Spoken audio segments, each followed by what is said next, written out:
que tú ves ahí, que parece tan amable, dadivoso y agradable, lo conozco como a mí.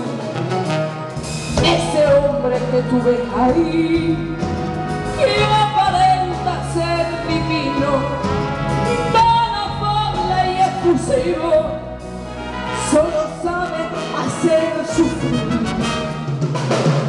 Es un gran vacío, un estúpido engreído, egoísta y caprichoso, un payaso vanidoso, inconsciente y presumido, falso, enano, rencoroso, que no tiene corazón.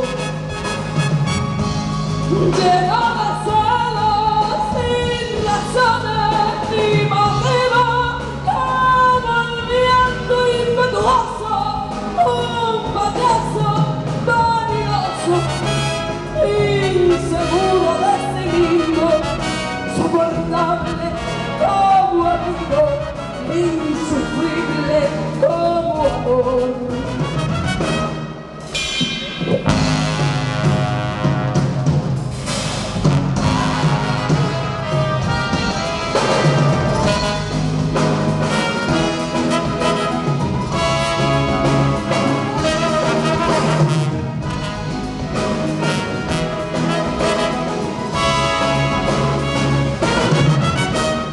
Ese hombre que tú ves ahí, que aparenta ser divino, tan afable y efusivo, solo sabe hacer sufrir.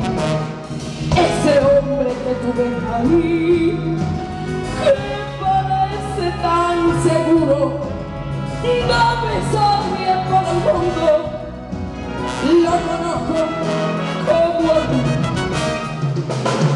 Es un gran vacío, un estúpido engreído, egoísta y caprichoso, un payaso vanidoso, inconsciente y presumido, falso, enano, rencoroso, que no tiene corazón.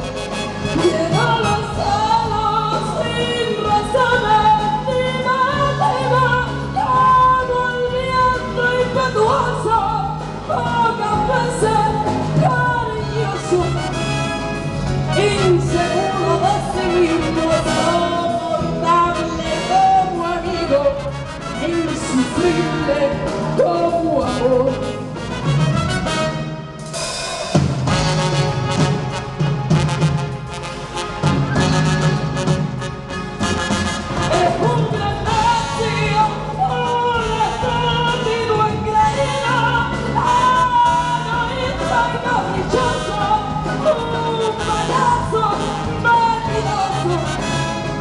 Inconsciente y presumido, falso, enano, rencoroso, que no tiene corazón, y llega a ser sin razones ni motivo, como el viento impetuoso, pocas veces cariñoso, inseguro de sí mismo, soportable como amigo, insufrible como amor.